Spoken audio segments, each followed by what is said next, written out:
ঢাকা ঢাকা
বিশেষ করে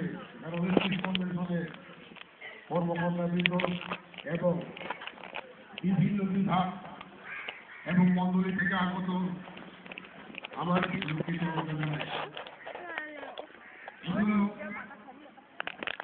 বিশ্বাস আসলে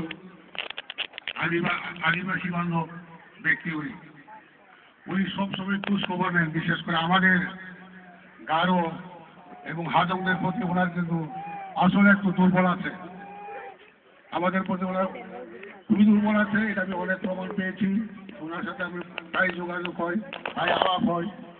তবে আমি যখন চেয়ারম্যান হয়েছি, চেয়ারম্যান হওয়ার পর আমি দেখলাম জমি নাই,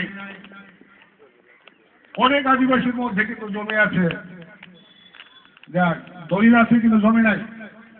এর কারণ যারা প্রভাবশালী ব্যক্তি, বৃহত্তর জাতি গোষ্ঠীর হাতে সব জমি চলে গেছে, তাদের হাতে কাওলা নাই, অথচ তারা ভোগ করে খাচ্ছে। আমি এই সময় আদালতে যখন যাব, ওনার সাহায্য সহযোগিতা যাতে আমরা পাই, এবং আমি